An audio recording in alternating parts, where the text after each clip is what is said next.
on this. Awesome. Awesome. Thank you. Happy to have you here. What about you, Thank you. Selena? Hey everyone, thanks Brooke for allowing me to come on today and share kind of what I do and a little bit about our story.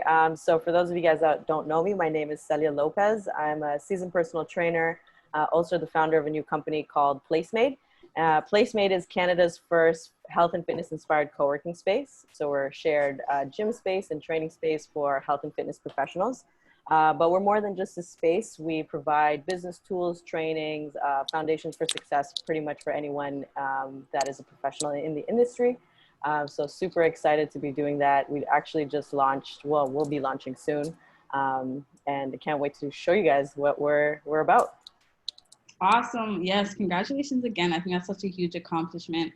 I've known both of these speakers actually for a few years, pretty much since like 2016. And to see both of their journeys, like the progression, the growth, the elevation, the success is amazing and beautiful to watch. So I'm so happy for both of you guys, honestly, and I'm very excited. So let's get into the questionnaire because it is Saturday. It's a beautiful day, and I know, you know, we all want to do something else, but you guys showed up today, so give yourself a pat on the back. You know, you want to learn, and learning is important to growing. So let's get into it. All right, so our first question, actually, let's go with you, Celia. Since we're on, you know, talking about PlaceMate and talking about your business, you've not only transformed your fitness into a business, but you also managed to open your own co-working space, just like you said, downtown Toronto. So could you speak a little bit more on what that process was like and what helped you achieve that goal? So it was a very long process. So I've been in the industry now for about 8 years, and the process kind of just happened organically on its own. So I was working for boutique studios when I first started my training career, and then slowly transitioned into doing my own, or creating my own brand and personal training business. And it was through creating my own brand and business that I came up with the concept of PlaceMade, with all the challenges that I had encountered in the industry. From, you know, lack of access to space, lack of access of community, because there's really no one place for us to kind of, you know, gather and like connect. And then also the lack of access in terms of like business tools and development and in learning how to actually run a business, because we have the technical component that's easy for us to do, but learning how to manage a business is something we weren't taught. So obviously we had to go through that or go out of our way to find that. And so, like I said, it just happened organically because I wanted to take my personal training brand a little bit more seriously. That's where I started to enter into these business development programs. And then from there, it made me think about things even bigger in terms of like, how can I translate this into something like PlaceMate? And so as I was building PlaceMate, obviously I needed a lot of capital in order to bring this to life. And so then that's when I just started pitch competitions, enrolling in those. And then I was fortunate enough to get a lot of traction that way. And a lot of validation, which is, at that time, I was still kind of thinking about the concept, but because people were like, actually, what you're going to deliver is really good and innovative, and we want to give you some cash to actually make it happen. That's what kind of catapulted me to where we are today. Because of just one pitch competition that I had done, I was able then to apply to, like, you know, Futurepreneur and the Business Bank of Canada, because we had that credibility. And they were able to provide us with more funding as a result of that. So, yeah. I can't hear you. I think you're on mute. Sorry, guys. That's amazing. You know, I love that you mentioned the timing as well, because, you know, I think especially with social media and just how the media is nowadays, a lot of people do think these things happen overnight, right? So just to hear that you've been a part of this journey for 8 years, you know, Andrew for 6 years, it's like, it's a beautiful thing to talk about because people forget about the process. And so I love that. I love that, you know, the journey of it. I love hearing people's journey and processes more than the actual outcome, you know, because like to hear how you got through that, you kept going, you know, you pitched, you know, all those important things is what got you to where you are today. So that's, I think, an amazing thing. There's something I want to touch on that you said though. You spoke about validation and credibility. I think it's so important, especially when you are in the fitness business. So do you have like one tip that you can give the fitness creators here today on how they can build that validation and credibility for their business? Oh, it's through their customers and their clients. Mm, They are what is going to validate you. Like, ask for testimonials, yeah. ask Yeah. for feedback all the time, and use that on your social media platforms or on your websites or when you talk to other clients, Yeah. because they're your ads, they're your advertising, they're your brand, and Mhm. they're your people. Yeah, I love Yeah. that. Your customers are your ads. That's a powerful one. Thank you. Thank you. Okay, so Andrew, let's talk about a little bit about what you do, right? Mm-hmm. So what you do is it's very interesting, it's very unique. I love it. You know, it seems like not many people though are Google searching for animal flow instructors, Mm-hmm. but you do have a roster of clients. So what are some methods that you use to keep your audience engaged and educated? Well, I started off in the industry. I started off as like a film editor, so I actually didn't go to school for anything fitness related, and so I went to school at college for film and broadcasting, and so I was lucky enough to have that background to help me with my production of my videos, and so once I kind of left the industry and I made the transition to fitness, Mhm. it was more so like I had the tools necessary to help promote myself, and like the way I essentially do it now is I try to be as transparent as possible. So I try to share my story and be as engaging with my audience as I can.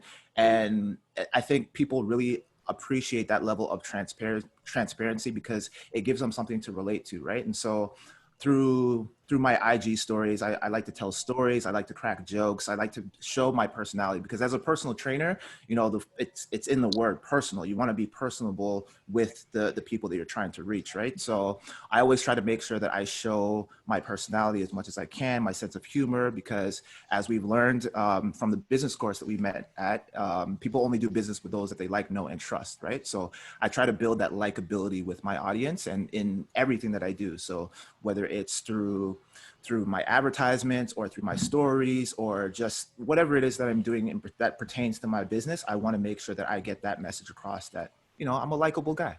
Yeah. So, yeah. I love that. I love that. I think, and that's so important to talk about, right? Because for me, I can speak from my experience. I know a lot of people in the fitness industry, Mhm. and I think a lot of them do forget that key element of being personable, of showing that authentic side. It's always just fitness videos, you know, Yeah. fitness this, fitness that. Yeah. Just like you said, like we want to get to know you too as a person, right? Mhm. So I love that you brought that up. And so speaking on, let's keep the conversation going when it comes to customers. Um, so you have all actually, okay, yeah, actually, sorry. So you have all transformed, you know, your fitness into a cash earning business. So what's made one major thing that helped you transition from offering free services to finally getting paid for them? So, and this is for both of you. Mm. So for myself, I my free service is my consultation. Mm, And that's something that is just a stepping stone into a sale for me. mm, Because I don't generally like to deliver free services just because I just feel like my mentor always just told me not to do that. So I just never did. So the initial free thing that I would do is obviously something that would benefit them and benefit myself, and then lead them and push them into a sale, right? So it would start off with a fitness consultation or an initial meeting, one-on-one for about 30 to 45 minutes where I understand their goals. And then from there, you develop that a little bit more of a relationship. And mhm, then they can see how you are a little bit when you're training them or you're taking them through the movement screening or exercises. mhm, And then they, from there, can make a decision as to whether or not, you know, it will transition into a sale. mhm. Um, but that's generally how I've done it. I've never really done anything for free in terms of like a free class. I mean, I used to charge boot camps in the class for $5, so that's pretty much free. But like, um, but Yeah. that's like ancient history. Mhm, But yeah, so that's kind of my approach. mhm. Wow, awesome. I love that. Sorry, Andrew, before you go, I love that you said it because that's another thing that a lot of entrepreneurs, I'm just in fitness, do. We go in and think we have to do all these things for free, offer for free, but you said, no, you knew right out the gate, like, I know my worth, So Mm. I love that. Even if you started at $5, you still charge something. So that's interesting. I rarely hear stories of people, who just right out the gate just charge. Most of the time, people always giving their stuff away for free. So I love that. That's amazing. What about you, Andrew?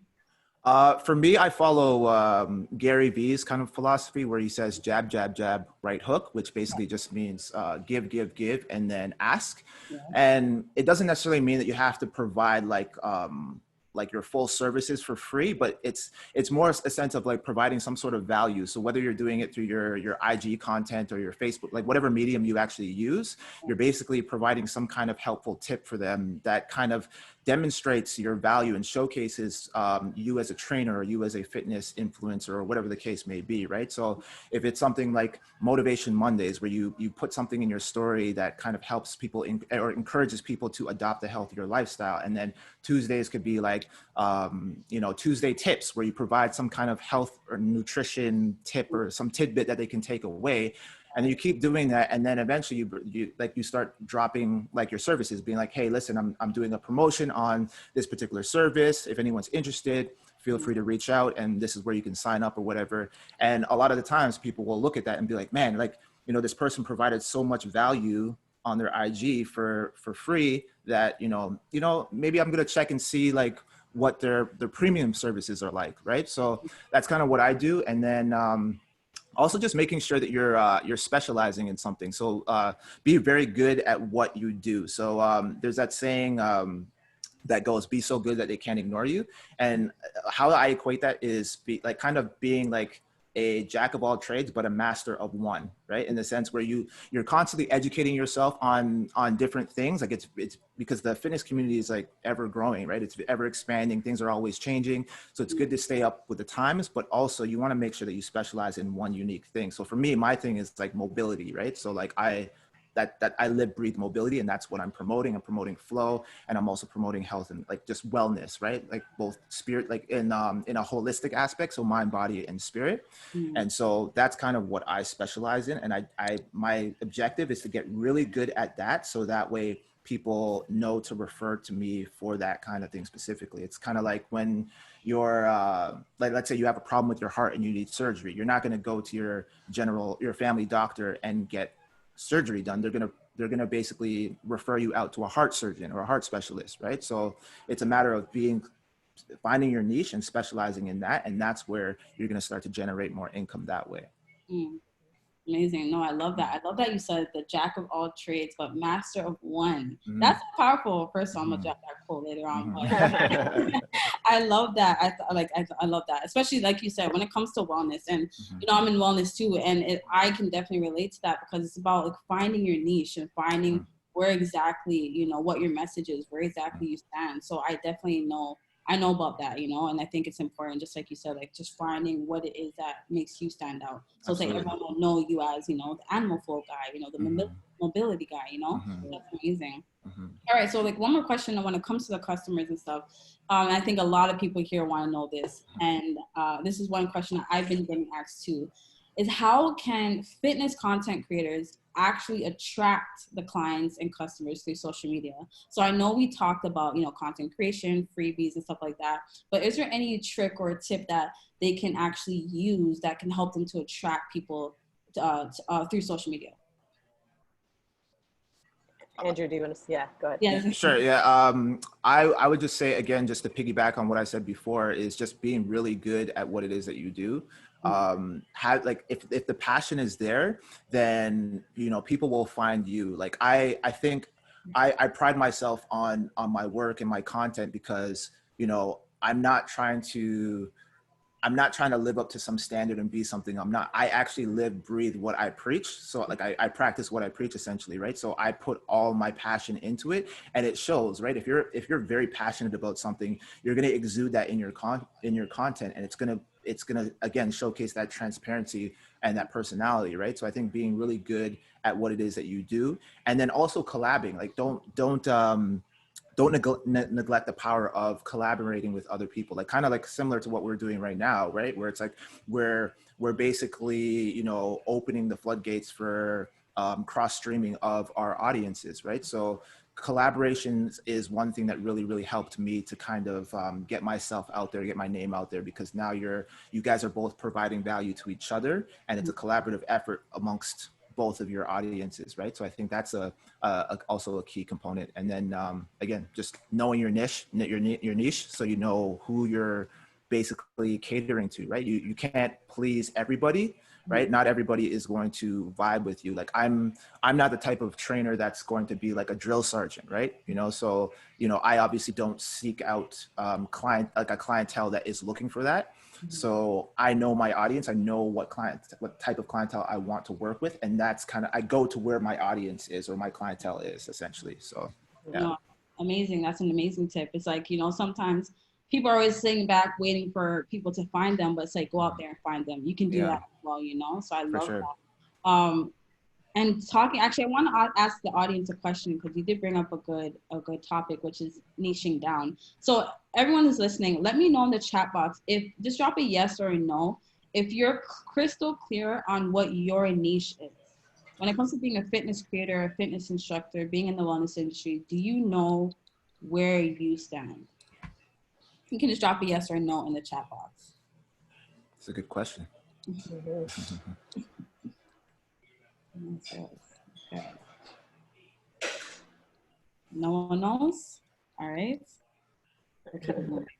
Okay. So actually perfect timing. There's actually another poll coming at you guys. Our speaker, so Quinessa has not yet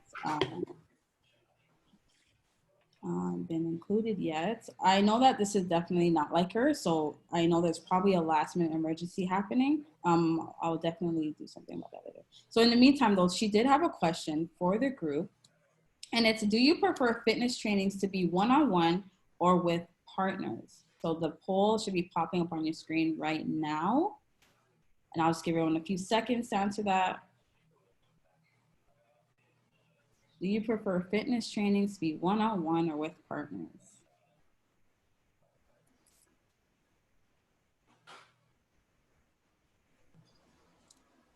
All right, so now I'll close it down. In 5, 4, 3, 2, 1. Okay, most people like to be one-on-one. I hear that. All right, awesome. Thank you guys for answering. Okay, so we were supposed to have a fitness session, a 10-minute fitness session with Vanessa, but unfortunately, it doesn't seem like she was able to make it. So we will just keep moving on with the panel, if that's okay with everybody. We're just gonna finish the panel, and then what we'll do is we'll do the pitch contests right after that, okay? So let's get back to the Q&A. All right, so here's a very good question as well. I do notice that for both your brands, all three of your guys' brands, but for both your brands, you guys are both very consistent on Instagram. And you know, as fitness instructors, can you share some ways that help you stay consistent on Instagram, especially with your branding, your content, and scheduling? So, yeah. Okay, so for myself, I have 2 accounts. So one is obviously our company account, and then one is just my personal brand. So I take care actually of my personal brand, and I try to create content. I tried to actually create content like on a Sunday and create it for the week and just like 3 posts. But I didn't like doing that because it didn't feel organic to me. It felt more like I was planning what I was going to say, and I don't like that. I like, if I feel something that day, or if I feel something in that moment and I am amped to post, then for my personal brand at least, then that's what I'll do. Yeah. For our company page, that's totally different. Obviously, we're trying to build our customer base and, you know, reach out to our demographic. So that is definitely more consistent. And I'm fortunate enough to actually outsource that and hire a marketing agency to deal with that. Just because it's content heavy, like social media, especially for your company, is really important. You got to be consistent, and you got to make sure that the copy is all on point. And for me as an entrepreneur, I just knew that I wouldn't have that time. to kind of devote to that. So that's why I chose to outsource that.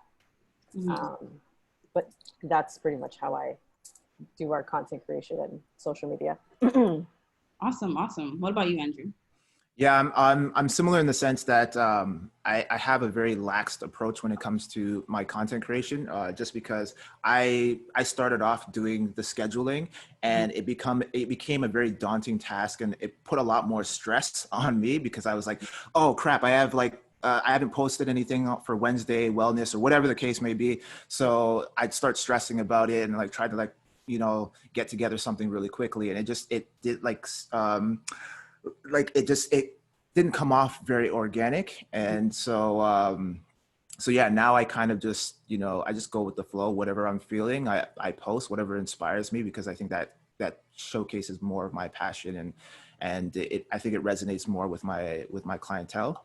And then in terms of so I have 2 accounts as well. And so in terms of my other account, I kind of, again, taking cues from Gary Vee. I film a lot of content, and then I trim stuff down so I can use them as micro content. So I'll have so for example, if I'm doing a hour-long podcast, right? I can post the hour-long podcast as its own content, but then I can also make I can take snippets from specific topics within that podcast and make it its own kind of content. And then I have I have an online newsletter that I try to keep up to date with on a weekly basis. So I'll use any of my micro content and kind of throw that in and create either a blog post or a newsletter type of thing. And yeah, that's kind of how I do it. Awesome. I love that little tidbit that you added, the micro content. So talk about that a little bit more, just for people who don't understand what that means. What does that mean? Yeah, so with micro content, it's just basically if you're filming, for example, with this platform that we're using right now with Zoom, how you're recording this, right? And you're asking multiple questions, right? You could post this whole entire 2-hour segment as one post, but then you can also, cut it into snippets and, take pieces of a particular question that you were talking about. And then kind of use that as its own individual content, right? That you can post on your Instagram or whatever the case may be, right? And then if you have long extended content, you can also take small snippets and make them into a trailer for your Instagram. Because Instagram, if you're just following the 1-minute format, you can use take 1-minute segment, post that as a trailer or a teaser to the main content that leads to your website or something like that. So if people like what they're watching, they're like, I want to check out the rest of this conversation. Then it's a way for them to kind of, you basically can guide them to your website or wherever other platform that you're using, essentially. So right. Yeah, no, I love that. I learned about the micro content, I believe maybe about a couple of years ago, and I've been using it as well. For those who do follow our Instagram account, you can see we pretty much did exactly what Andrew said. We took our event last month and create a 1-minute recap, right? So there's definitely so many content that came from that, not only for our branding, but for the speakers as well. So definitely, you got to get creative when it comes to creating content. Okay, we're going to take a quick pause because we do have our speaker showed up, Kunessa. Hey. So I want to unmute her and give her this opportunity to just introduce herself. And then, hey, Kunessa. You guys hear me? Yes, we can hear you. How are you doing? Great. Thank you. Thank you. So my name is Kunessa. I am with Bodied by Q. So what I do is I love to motivate and get people into their highest fitness goals, and just get everyone healthy, because health is wealth. We only have one body. So that's my goal, to always just help people to get fit. I love encouraging, motivating, and making people feel confident as well as being fit. Awesome. Thank you for joining us. Thank you again for doing this.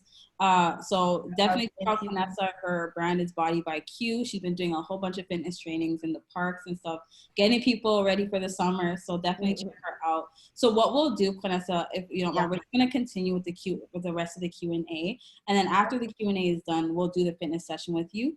And then we'll go into the pitch contest, okay? Perfect. All right, cool. All right, so where were we? Sorry. So let's continue with the questions. All right, so this question is for everybody. What is your favorite thing to do for self-care, especially as a fitness instructor? And anyone can go. So I'll go first. So first of all, of course, like we love work. I'm sure everyone. My main thing is to make sure I at least do at least one type of workout during the day. Even if I don't get to the gym, I have to do something. To me, that's self care. And like I like to make sure my face, that's my like number one thing, is to care my face, and also just make sure I get some type of fitness going for my body, because like your body needs exercise. Agreed. What about you, Celia? So for me, self-care is obviously working out. For a lot of people, it's not, but for us, it is, I guess. Definitely, that's a huge one. And then another one I've just recently started getting into is like meditation. So I try to meditate 15 minutes per day, which has actually been amazing. And I didn't realize that, you know, just having those 15 minutes of like quiet and stillness is so important, especially as an entrepreneur and like any type of industry. There are lots going on in your head, you know, you don't really have time to just really unpack all of that sometimes. And then I feel like that quiet is that it's that time for you to just be with you and reflect inside. Yeah. I love it. I'm a big meditation advocate. So Yes. what about you, Andrew?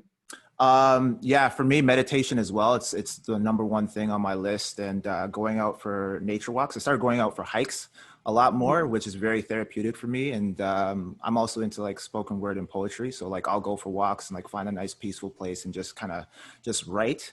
And then I don't do this enough, but getting a massage for sure. Like, cause like as a fascial stretch therapist, I'm always like, you know, catering to my clients, and every time I'm doing my thing, like they look so relaxed, and like I low key get jealous. I'm like, man, I want to be in this position right now, but you know, so yeah, definitely going for a massage and just kind of unwinding and, you know, getting my body nice and right again. And of course, you know, working out as well. So like getting some movement, like daily movement into my practice as well. So. Yeah.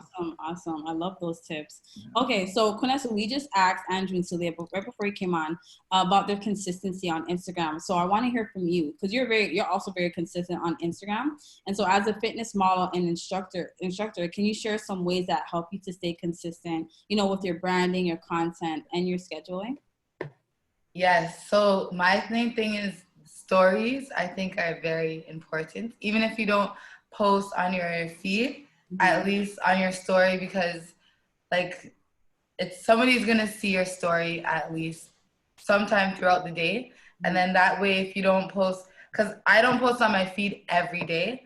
So if I don't post on my feed, at least you'll catch my story and you'll see my boot camps are going. And I feel like consistency is so key, because like once when I first put my boot camp out, I had a few people ask, and then they stopped asking. But as they keep seeing it after week after week after week, those first people came back like 4 weeks later, like they're like, oh my gosh, you're still, you know, it's still going on. So I feel like that's key to keep it consistent. Even if you only have like 2 or 3 people in your class, once they see you're moving, you're going, you're not stopping, I think that's key. And yeah, at least post on your feed a few, like I feel like you should post. I try to post as much as possible. So, but also you don't want to be overwhelming to people as well. That's interesting. It's like finding that balance of, you know, producing a lot of content, but then again, not being overwhelming to your audience. So it's like that thin line. It's so interesting. Yeah. I love that. Good advice. Okay. All right, so here's another question for all of you, actually. So, you know, we're all human and we go through phases. We go through different phases of feeling motivated and unmotivated. So have you, or do you still experience moments of your own physical procrastination? And if so, what is your number one way of pushing through that?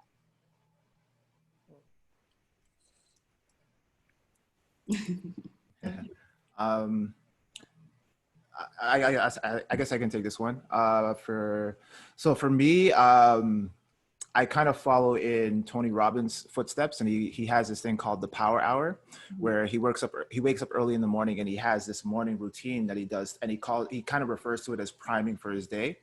And so for me, I kind of created my own method of that, where like in the morning, like I'll wake up at 6:30 in the morning, you know, and I'll start with like my gratitude, my morning journal, prayer, and meditation. And then from there, I'll review my to-do list, which I actually make the night before. And there's a book by a guy named Roy Baumeister or something like that. It's called Willpower. And he basically talks about how willpower is kind of like your energy levels, in the sense of you only have a certain level of willpower per day. And so you have to utilize it efficiently. Otherwise, if, like, let's say, for example, the first thing you do upon waking is you go and you check your Instagram and you just start scrolling, like that basically depletes your willpower. And it kind of sets the rest of it sets a standard for the rest of your day, because now you're being influenced by stuff that you're seeing on IG or on Facebook or in the news or whatever the case may be, right? So, you know, I make sure that like I want to try and have as much control of my cognitive function and my emotional state as possible. I don't want to give that role to anybody else. So I don't check my Instagram first thing in the morning. I don't check emails until like about noon. You know, there's only a certain amount of people that I'll allow myself to talk to in the morning. Otherwise, like I'm like, everything else can wait. I want to focus on the things that I have to get done right off the bat. And then there's another book by a psychologist by the name of Mihai Csikszentmihalyi, and he wrote this book called Flow, where it's basically flow in a sense is it's the kind of coherence between challenge and skill. So essentially what it means is like, if you're looking at it from a chart perspective, like flow is like, so if you're doing something, like doing a particular task, and the task itself is more challenging than your current skill level, then what's gonna happen is you're gonna be met with anxiety. Whereas on the contrary, if the task or if the challenge is, or if your skill level, is more than the challenge, you're going to be met with boredom. So flow is where that intersection, that equal balance, where the skill and the challenge are like equally matched, with the challenge being just slightly above your skill level to keep you in that flow state, right? So it's a matter of like finding things that are going to stimulate you, but not to the point that is overwhelming and going to cause anxiety, right? So I'm always trying to capture that and kind of get into that state of flow. And part of getting into flow is eliminating all distractions, freeing your mind. So meditation is really good. Getting feedback. So like whatever thing that you're doing, whatever task you're doing, having some kind of way to track your results in terms of like getting feedback, whether it's feedback from your mentor or feedback within yourself, things of that nature. But yeah, that's a long-winded answer. But yeah, that's essentially what I do for eliminating procrastination. That was such a good answer. I don't even want to answer. Like, whoa, do we still go? That was great. Thank you. I love that. Okay, what about you, Celia? So I'm similar to Andrew, where I get up, I get up early every day. And I have my routine, which consists of like working out, meditation. I'm heavy into affirmations, and intention setting for the day. And so ever since I've started to do that, I feel like it's really transitioned my mindset into being as productive as I can be, because, and if any challenges come, I kind of brush it off to the side, because I've already primed myself for the day. And I feel like because I know where I'm going and what the vision is, I can't let that affect me. And so I really think starting your morning off right is everything, and having those few hours, like Andrew said, to do your thing, whatever your thing is. It could be an hour, it could be 2 hours, like you obviously know yourself best. Here again, I'm going to put you in the room. Oh, sorry guys. Okay. But yeah, so that's definitely kind of how I do it. Yeah. Awesome. Thank you. Affirmations are huge. That was a big one. Huge. Yeah. You know, it's all about reprogramming our mindset. So you know, I love that what you guys are saying, especially the morning routine. I'm big on rituals and routines. Like I'm the same way. I wake up at 5 a.m. every single day. I have to have my routine. And if I don't do it, I'm not broke for the rest of the day. I'll tell you that. Yeah, exactly. See? Yeah. So having a morning routine is so key. What about you, Vanessa? No, exactly. Sorry about that. So exactly you guys said, like the morning is very key, but I've been learning to do it before bed. So I'll write out what to do. Like I just started this recently, but it's really helping me. I'll write out what to do like before I go to bed for tomorrow. And then that way like I'll have it already written down. So I won't look at it right away after I do like, you know, morning stuff, stretch. I love stretching in the morning. I find that like wakes up my body. I like to do yoga stretching. So that helps. And then I'll look at like, okay, what did I write out for my day for today? And then that way I'll already have it, because I wrote it out last night, I kind of already have like an idea of what to do for today. But I then check it off like slowly as I go throughout the day. But of course, you don't remember everything. So I try to remember that. And then affirmations for sure. I agree with that. That's so key, especially in the morning. It really does help. And yeah, I would say that would be like my best. Yeah, what I'd like to do, what I do to make sure I don't do, make sure, and alerts. I always set alerts as well Amazing, on my phone to remind me like, okay, even like post this up at 10 o'clock or make sure you do this at 12 or make sure like you answer like your emails at a certain time, because that's one thing I've been working on is like my communication skills. So I try to like send out reminders to check emails and text messages, DMs and stuff like that. Awesome. Thank you. Okay, so this question is for Andrew and Celia. So I know that actually, Kunasa, and you can actually speak on this too, because I know through our personal conversations, I know that you are part of a talent agency, so you can speak on this as well. So I know that you both received brand deals and or collaborations through your fitness brand. So what would you say are the top 3 things fitness content creators must do in order to get recognized by brands or in order to just get a brand deal? So for me, again, it has happened organically. I have just posted authentically myself and kind of the way that I train and the content that I deliver. And I guess the brands that resonate with that reach out to me. And I actually don't reach out to them unless it's like something I'm really interested in doing. But most of the time they reach out to me because of a post that I might have done or a video that they really liked. But I'll also make sure that the brand is in line with who I am myself. Sure. And I would never promote something that I don't believe in. And so I will do my research before anything. Like, you know, I'm sure like you guys, Andrew and Vanessa, like you'll get like, oh yeah, like, can you order like our pair of leggings or like, and you're like, well, not leggings for me, but or like you know, like tank or whatever, any type of fitness gear. And you're just like, what? Like I don't even know who you are. I did some background information on you and like, something isn't adding up here. So, you know, you have to trust your gut too. But yeah, so that's how I've done it. Yeah, for me, I think it's a numbers game. So so if the brand that you're referring to was Resolve CBD, it's a CBD company. And how I got that deal was I pretty much just asked, like I did a post like for them, like for free, like before they even like offered me the deal, the brand deal. And it was because I just believed in the product, right? It's kind of like Celia said, you know, you be authentic and like actually rep brands that you would actually use, and you're not just trying to get it's not just like a cash grab for you.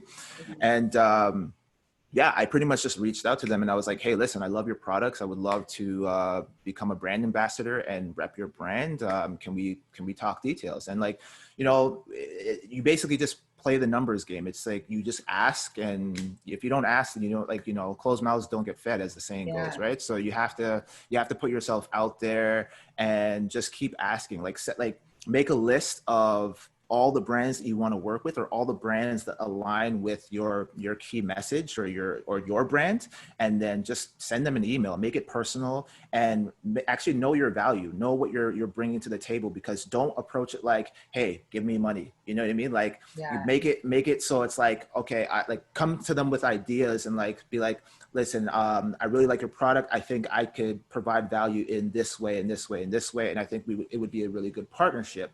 And, you know, sometimes they'll say no, but, you know, if you ask 100 people and 99 of them say no, you only need that one person to say yes. Right. And that's kind of how it goes. Right. So, yeah. Mm-hmm. Oh, I love that. Awesome. Awesome. Do you have any tips to share, Vanessa? I definitely agree with you, Andrew. Closed mouths don't get fed. So I always ask. Everywhere I go, I ask and network, no matter what, even if it's like a kid's party. Some way, somehow, I'm networking there, like some way. And I also feel like whichever company you want to work with, like putting their hashtags in your posts and adding them is key. Like just putting up their hashtags, adding them, tagging them in your story and things like that. I think that works as well, but with consistency, so that way they can see you, because I'm sure there's like already not the whole world, but a lot of other people doing it. So I think that helps as well. Adding, hashtagging, and just keep adding whichever company you'd like to rep or be represented by. Awesome. Those are great tips. Thank you, guys. So as fitness content creators, is there any way that you stand out? So besides talking about the niche, besides talking about the message, what is your way, or do you have any tips to help others on how they can stand out? You know, because again, most industries are oversaturated, whatever that means. But, you know, there's a lot of fitness instructors and stuff like that on social media. So what is one way, you know, the fitness creators listening right now, what is one way that they can, you know, stand out in their own way? I think it's really simple. It's just being your authentic self, because everybody is unique. Everybody has their own personality, and not everybody will obviously resonate or you'll connect with them, but somebody will. You know, I'm sure we all have friends. Yeah. So, you know, you'll resonate with somebody, and then it just comes down to also like, who is your niche? What is your target? Like, what is the message that you're trying to deliver and send? And then from there, as you start to build your personality into your brand, then that's when the right people will start to come along, just like Andrew had said. Yeah.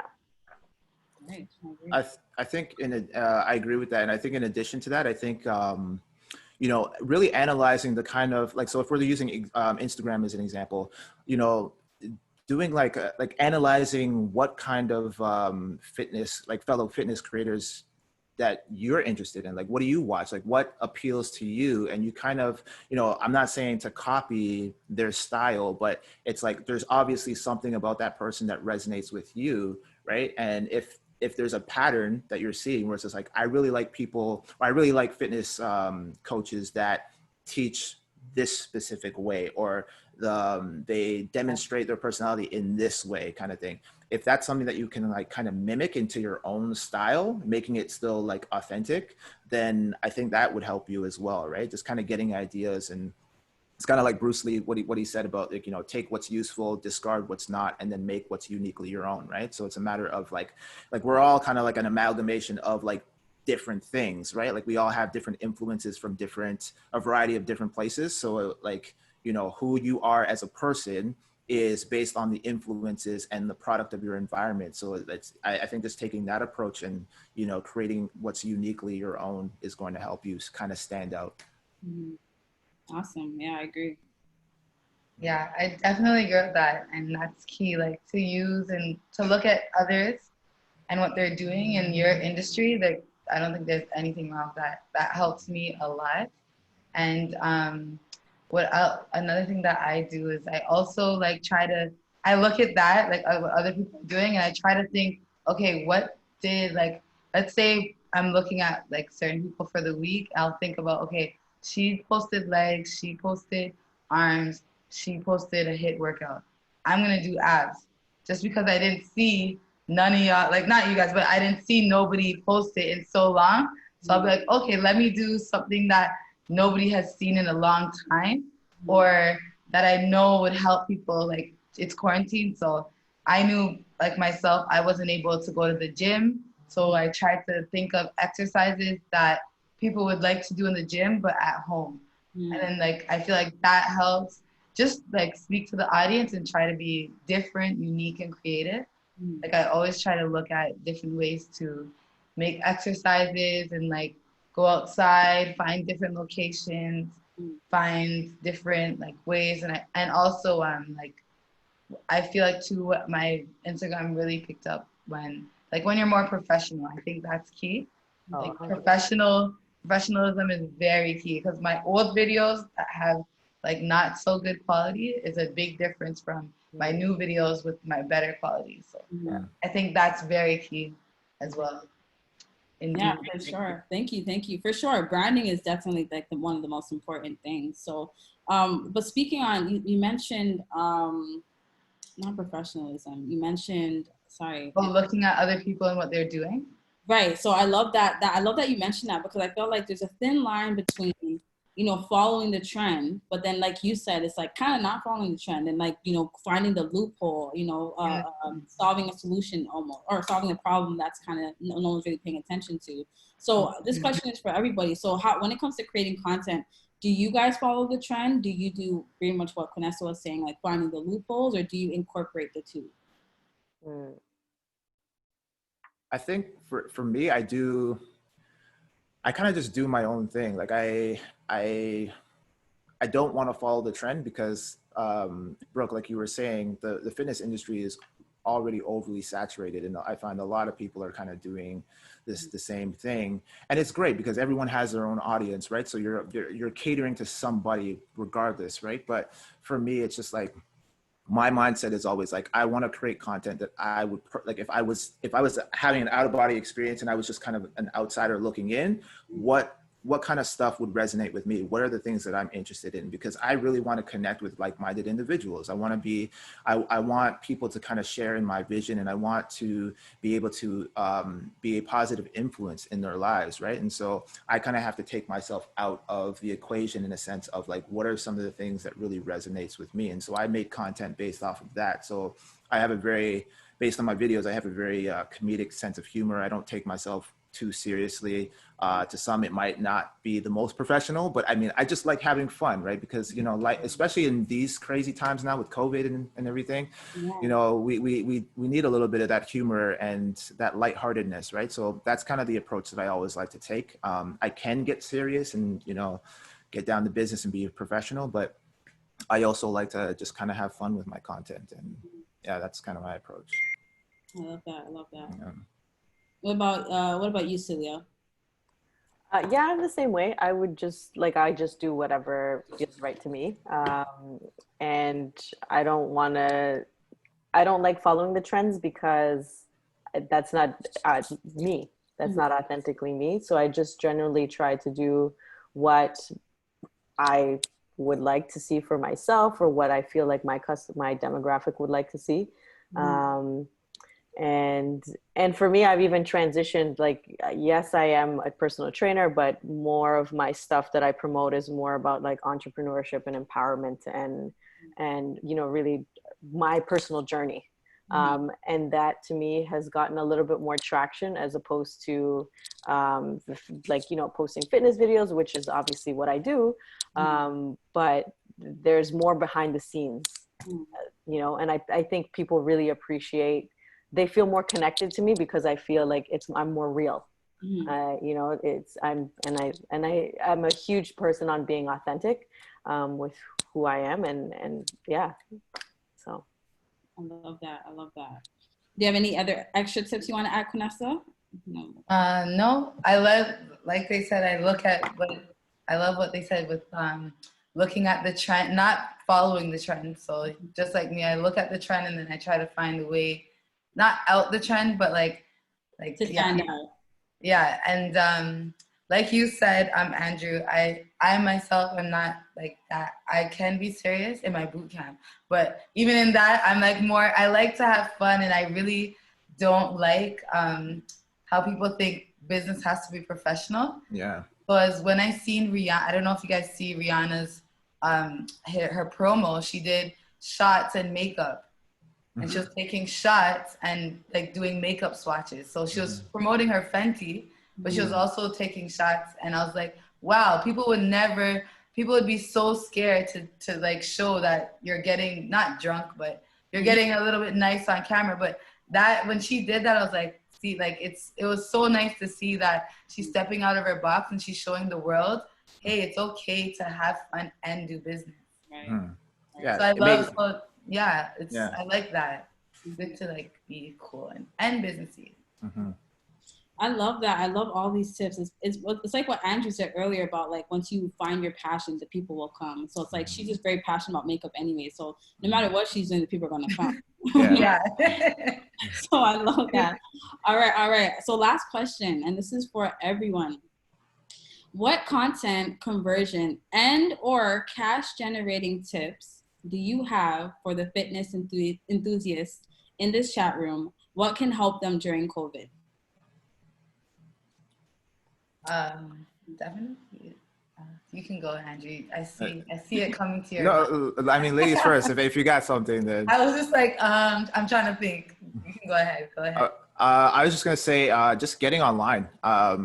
I mean, I'd already started that. I wasn't pushing the online platform all that much before COVID, but now, as we can see, like, you know, with the lockdown, it's very important now. It's a very important component. So getting online in whatever capacity you can. So whether that's doing online courses or online classes or creating an ebook of some sort, just connecting in that way. So you're still accessible to some degree, because I know a lot of trainers took a big hit because they just put their eggs into one basket and they're just like, I'm just a one-on-one in-person trainer. And then when, you know, COVID hit and that was stripped away, it was like they were scrummaging around trying to find other means of income, right? And I think if you get ahead of the game and you like, I mean, no one could really anticipate something as like, you know, drastic as COVID, right? So it's kind of hard, but I think now going forward, what COVID has taught us is that we need to be better prepared in terms of things like this, because, you know, as entrepreneurs, like our security isn't all that secure unless we have other streams of revenue coming in, right? And like things that don't require us to be physically there is going to be key for that. So yeah, getting online for sure. Yeah, I agree. And I also think, like for me, what I did was getting online is like number one. Maybe also like live streams as well, just to gain people to come to your online stuff. And like what I did was start bringing people outside, because there's no gym. So, and it's nice outside. So like, it's perfect. So I do the boot camps outside, and then also I think, outside, and also like invest. As you can see, the gyms are all closed. So investing in yourself. So like go to Fitness Depot, start like getting up all your weights and all that stuff. Cause that's what I had to do, right? So if anything happens, you have like an at-home gym, or, you know, you have some stuff you can train at least one person outside in your backyard, or find a park. Like, so I would say like also start investing in yourself, and don't depend on like, you know, your private gyms weights or Good Life's weights or LA, whatever, wherever you go. Like start getting your own weight slowly and surely, and your own equipment, because you never know. And how hard was it to get equipment? Because I found that it was a lot easier for me to get toilet paper than it was for me to get a kettlebell. You know what? Fitness Depot in Scarborough, they have some. I was surprised. Okay. Depot, guys. Awesome. That's an amazing tip. Thank you. What about you, Celia? I mean, they both touched on it, right? Like, it's just paying attention to how you can still maintain making money, even given this time. So if you need to transition online, if you need to go outside, whatever you got to do to make it work. Even if it's, I mean, I've also seen a lot of trainers during this time create ebooks. Like, you know, small things that they can obviously scale out on a bigger scale. And charge less. I mean, something is better than nothing, right? And then it just becomes a volumes game. But you just have to be very innovative and creative, I think. And I think that's great, because you need to add multiple streams into your business anyways. It can't just be a one line item. Right. Yeah. Awesome. Those are great tips. Thank you guys so much. Okay, so that's with our Q&A. So right now we're going to move on to our fitness session with Quanessa. She's going to teach us some quick exercises that we can use. So whenever you're ready, Quanessa, you can take it. Okay, I'm just gonna move back. Okay. So you guys can see. Okay, guys. So I'm using a band, and I'm just gonna show you guys some quick exercises you can do with the chair. Well, you can't see my chair, but with this chair at home or any chair. So the first one, can you guys see me? Let me put this down a bit so you can see my chair. Okay, so the first one I'm gonna do, it is a leg extension. So you literally just put the band around your feet like this. You're gonna stomp, I'll turn this way. You're gonna plant one foot down, right? And we're doing a leg extension just like in the gym.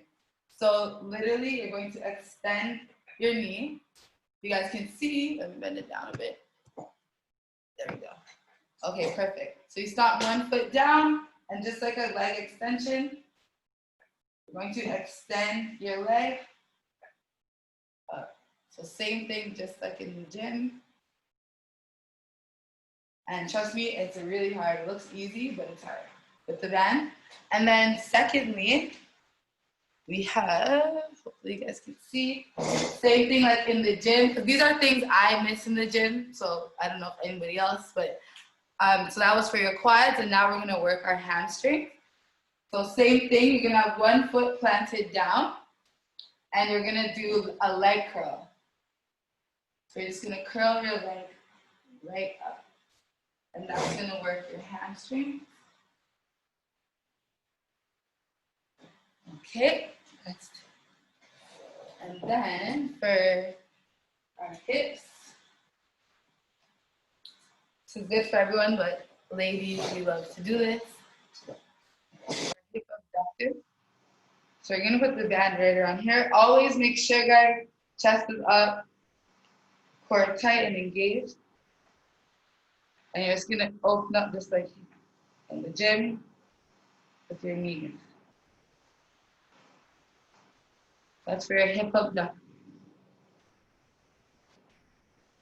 Okay, and then I'm just gonna show you guys one for your abs that you can do. Like, I don't know, a lot of people are at home, working from home. Like if you work at a call center or anything to do with over the phone, a lot of people are working from home. So if you're just sitting and you want to work your abs, you can also do this with the chair.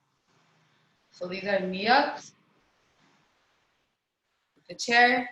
Or you can do it, I wasn't sitting, or you can also just do this as well. Just where you both your feet. So that's 4. And the last one is your triceps. So you can use the chair as well. Tricep dips. Okay, so those can all be done on the chair and with a band. And you can do it without a band as well.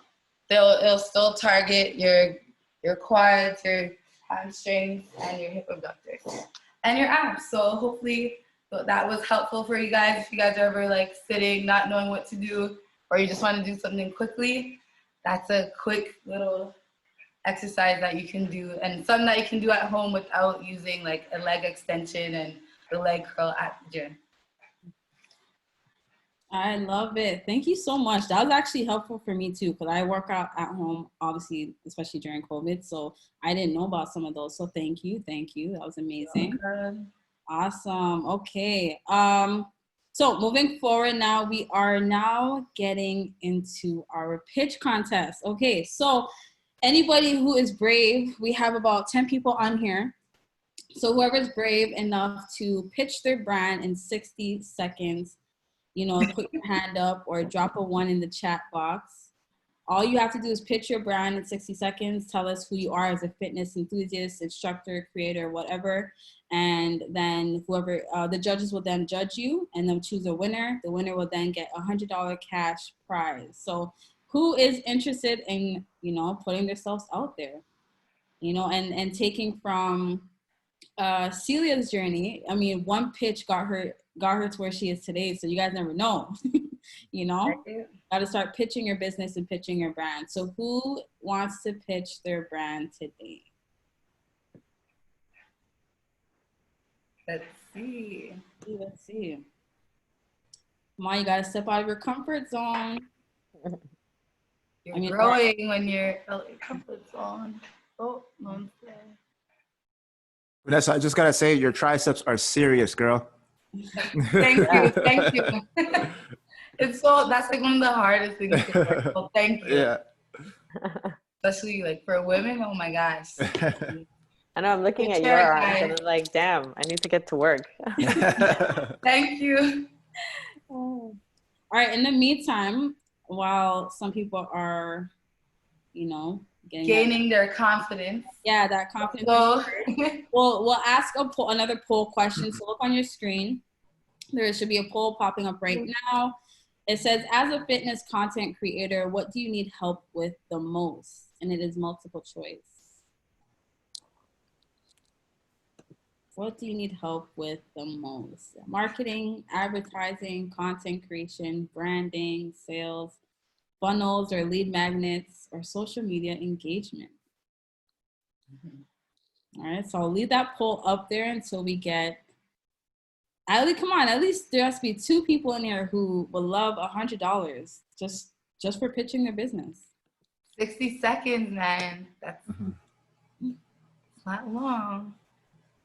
Awesome, awesome. I see you guys voting, so I know you guys are paying attention. I mean, you know, my business can keep the money, but I would love to hear. I would love to hear what you guys have going on. I'd love to hear you guys' brands. This is, besides the cash, this is an opportunity for you to network. This is an opportunity for you to get out there. Just like Andrew and what we we're all saying before, collaboration is an opportunity. You know, you never know. Someone could be your client on here. Someone could be, you know, a collaborator on here. You never know. So come on, put yourself out there. It can be anything. It doesn't matter what part of wellness you are. I don't have a brand to pitch as it's really, listen, it doesn't matter. Oh, even better. Girl, go. Get that money. Get the money. All right, so we have Crystal, yay. Okay, so I'm going to end this poll in 5, 4, 3, yay. 1. Thank you guys for taking the poll. I'm going to share those results so you guys can see it. Okay, so a lot of you guys advertising. Interesting. And marketing, yeah. Okay, thank you. Social media engagement. Yeah. Okay, cool. So is Crystal the only one? Come on, we just one more person. One more person. We just have to do this pitch contest and then. Brooke, I'll go. Who's that? Alana? Okay, there you go. Yeah. All right. Yay. So Alana and Crystal. Okay, so just to recap, so 60 seconds, right? We'll time you. Just pitch your business, pitch your brand, and then once after you both go, we'll have the judges Celia, Andrew, and Quinessa choose you guys privately, and then we'll let you guys know who wins. Okay. So whoever wants to go first, Crystal or Alana, you guys can unmute. You can go on video if you want, whatever's comfortable for you. And then pitch your brand. Or let me know when you're ready, and then we can time you. Crystal, do you want to go first? Okay, you go. Okay, so sorry, I was the one that had messaged about everything being really premature. So I don't necessarily have a brand, but just more of a direction or a need that I see, kind of like a gap. So I've been lifting for quite a while. Obviously, lifting can't come as it's not as accessible right now. But I'm very petite. I'm a heavy lifter. Working in such a male-dominated setting. I think that need to like drive and push further. I experienced a lot of injuries. So I've seen like many therapists throughout a lot of my training in trying to hit some of my personal bests. And I think along the journey, I've seen such a huge need for mobility and strength training. So that foundational set before stepping into like that heavy lifting, because I was going pretty heavy. But and I think among women, especially, it's not talked about as much to kind of get in to reset and build that foundation before you're going in to, you know, pick up that 300-pound barbell. So, and I'm starting to identify such a huge need around that. And I've only ever worked with male trainers. So it's just kind of like really kind of focusing and zeroing in on mobility and strength and foundational training for women. And over the past 3 months, I've already kind of started something with my friends on a 5 days a week on strength and mobility, just to get themselves moving at home and in their daily lives. Simple things like how to properly get into a squat, like all the different muscle groups that you need to understand to work on to build towards a proper squat. So just kind of the foundational stuff among women who want to kind of enter into strength training, but are nervous too. So they kind of have that foundational knowledge kind of going in. Okay, that's awesome. And so it sounds like you're pretty clear. You just, you know, a little more mapping out, but that definitely, I mean, what I got from it is like you're building this foundation for women who are interested in weight training, right?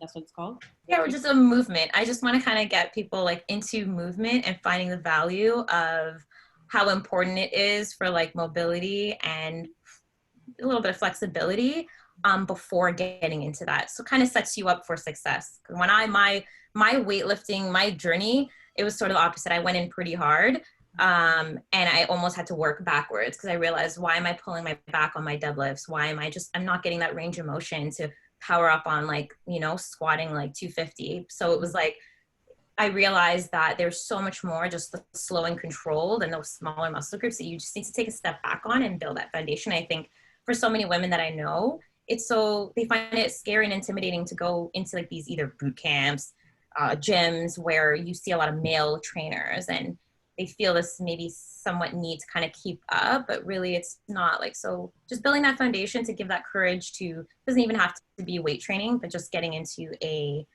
fitness setting, any type of movement that might seem a little scary to them, which is really not. It's just getting your muscles and your body ready for it. Okay, yeah. Interesting. Thank you. All right. Speaking my language. See, I love that. Okay, Alana, you are up. Okay. Hey, everybody. Thank you for this opportunity. I was not prepared whatsoever, but you know, if it doesn't push you and challenge you, I know for sure it won't change you. And that's kind of been my whole journey. I have been on this personal growth journey. I was a ballerina. I got into yoga and meditation about 20 years ago. I recovered from years of an eating disorder. And so I've experienced burnout twice, and now I'm a mom, and I get to really pay it forward and be this role model of healthy living, mindset, positivity from the inside out, not just for myself and for my clients, but for my kids especially. So I am on a massive mission to empower people to really just know and believe that they can take ownership of their own healthy living, right? And then it's all up to them. And I really just help people get out of their own way and step into their greatness. And that's pretty much it. Awesome. Wow. Thank you. All right. Thank you so much, Alana and Crystal, for sharing. So now we're going to give the judges about a minute or less. Judges, make sure you private in the chat. You can click, you see everyone. So make sure you click Creative Collab and then send me who you vote for.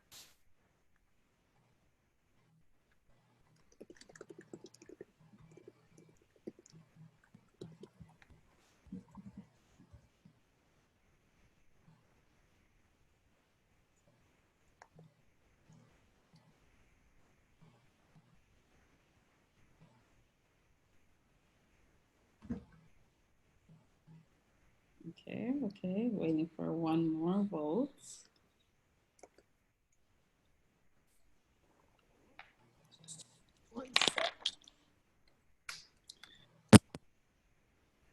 Okay, awesome. So we have a winner. And the winner is Crystal. Crystal, you have 3 votes, all from the judges. Congratulations. Everyone, give her a round of applause, especially because you are so premature. You stepped out of your comfort zone, so pat yourself on the back for that.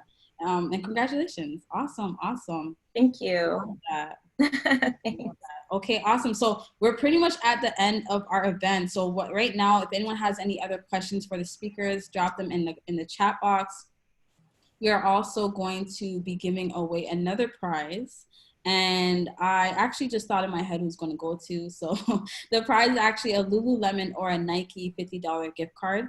But Alana, since you stepped up today and showed up and pitched, you are the second winner for that. So you'll get the email. Both you and Crystal will get the details in the email regarding your prizes. But congratulations, you guys showed up today. You guys pitched your business. So that's something to be proud of, you know? 100%. Yeah, if anyone has any questions, feel free to ask right now to the speakers. Share your, again, here's an opportunity to share your brand, share your businesses, you know, plug in your social media platforms. I'll be putting these speakers' platforms right now, just so you guys have them.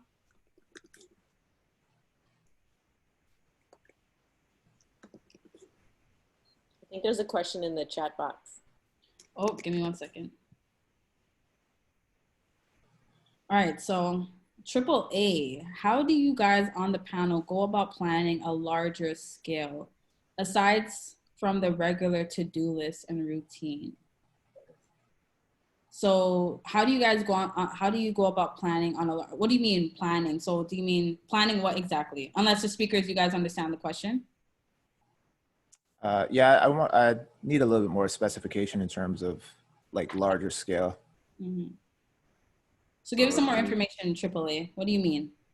I was just wondering, like, just in terms of, so I heard everybody mention that they did a to-do list like the night before, Mm-hmm. and then like the morning you'll wake up and follow through your to-do list, whether you take a few hours or a couple minutes just to go about that regular routine, right? But obviously things come up and they change. So I was just wondering, how do you plan like your business overall? Like how far ahead do you plan? Is it always a year in advance or like just 3 months or? Right. I could take this one. So for me, I have yearly goals, and then I break them down quarterly. So every 3 months, I'll kind of do a reassessment to see how like my year is going so far. But essentially, what I try to focus on is like I have like a big, large goal that I'm trying to achieve, whether it's within my business or if it's like a fitness related goal. And then I have like milestone goals. So it's always about thinking, as the saying goes, think process, not product. Mm-hmm. So you set your goal, you have the idea of the destination that you're trying to achieve or you're trying to get to, but mm-hmm. then you focus on the journey. So you take it day by day because tomorrow's not promised, right? So you can only focus on the present moment, right? So the to-do list is very helpful because it essentially it's kind of just like a breakdown of your goals in micro chunks. So you're basically taking bits and pieces from the larger goal, the larger perspective, and breaking it down into smaller digestible chunks rather than thinking like grand scale. Because Will Smith had this saying where he was talking about how his father tore down this wall in their shop, and he forced Will and his brother to basically rebuild the wall from scratch. And like they thought it was going to be like a daunting task. It was going to take them like 2 years or whatever. It ended up taking them like a year and a half, but basically what they learned from that whole situation was that you don't set out to build a wall. You say that I'm going to take this brick and lay it down as perfectly as a brick can be laid. And you do that every single day. And then before long, you'll have a wall. So it's all about, having an idea of what your overall objective is, but then focusing on the day to day. Okay. Yeah. All right. Yeah, that answered my question. Thank you. Oh, no problem. Awesome. Any other questions? Or Celia or Quinessa, if you guys want to touch on that. Well, that's perfect. I agree. I pretty much do the same thing. Yeah. Mm-hmm. So we planned 3 years. We do 3 years and then we do annual and then we do quarterly. Regarding your business. Yeah. So what's the big 3-year goal? And then from 3 years, we'll work into 1 year chunks. And then from the 1 year, we'll go quarterly. Yeah. Awesome. Awesome. Any other questions? If not, we will close this down soon. Speakers, so thank you guys so much. I really appreciate you guys for sharing, Thank you. spending your time with me on this Saturday, you know, sharing all these amazing tips and advice. Thank you to the attendees for being here. Like I always say, you know, pat yourself on the back for showing up. This is a way of you showing up for yourself, showing up for your business, showing up for your brand, you know, showing up for your goals. So I appreciate every single person on this call right now. Again, congratulations to the winners. Thank you guys for pitching your brands. And yeah, that's pretty much it. Speakers, as we close out, please, you know, let people know where they can find you. Do you have anything going on that you want to promote? Use this opportunity to, you know, to share what you want. So for me, you can find me on Instagram, Celia Lopez Fit. Our company one is called placemade.co. And right now we're getting ready to launch in stage 3. So we're looking for any independent freelance kind of personal trainers, chiros, physios, anybody in the health and wellness field who's looking for a community or a space to kind of use as their own professional space. So if you know anybody who would be interested in that, like please send them our way. We've just launched our memberships. So we have 2 package options, a community membership, which is basically for anybody in the health and wellness community that wants to tap into our community. And then the second one is a membership package for those that want to kind of rent out the space. And you guys are all more than welcome to come and visit whenever you feel comfortable. I will. Yeah, I'll be there for sure. Yeah. Sure. I love that. Yeah, for me, Brooke was so nice to put the Instagram handle there. So it's Tactivision, and my website is Flow Tactics. So it's TACTIX.com. And in terms of what I'm working on, I'm actually building a online movement and mobility course, and it's basically it goes into the whole animal flow philosophy, but my own kind of it's a mix of my own kind of style, and basically how to tap into flow or that flow state, like I alluded to earlier. And yeah, that's pretty much it. Awesome. And I want to thank Brooke for hosting this too. Yeah, I really appreciate that. Yeah. Great job. Thank you. Thank you. All right, Vanessa, what about you? And yes, my Instagram is there, Body by Q. I have my boot camp, so you know, anybody ready to come get body, let's go. And then I also am offering one-on-one classes as well, like one-on-one training, boot camps, partner training. And in August, I will be moving my boot camps to the West. And in the future, check my Instagram because I'll be doing some free live classes as well. Awesome. Awesome. Thank you guys so much. All right. We have one last poll before you guys head out and enjoy your beautiful Saturday. So here it is coming up on your screens right now. What is your biggest pain point as an entrepreneur right now? Is it knowing your target market, attracting clients and customers, social media marketing, creating effective marketing strategies? Is it social media advertising, clarity with your vision, mission, message, knowing what services, packages to sell? Is it email marketing, funnels and lead magnets, or networking and collaboration? So I will leave this up here as we head out. Again, thank you guys so much. I send you guys so much love and hope you guys have a beautiful day in Toronto, at least wherever you are. It's sunny and nice, so enjoy that. And, you know, start to turn your fitness or your passion for fitness into a cash generating business. All right. Thank you guys so much. And I'll see you guys later. Bye, everybody. Play some music as we head out.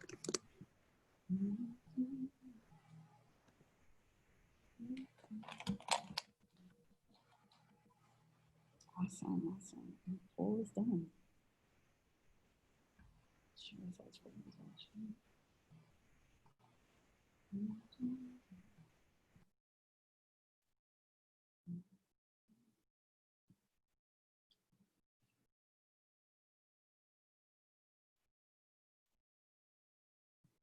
All right, looking now.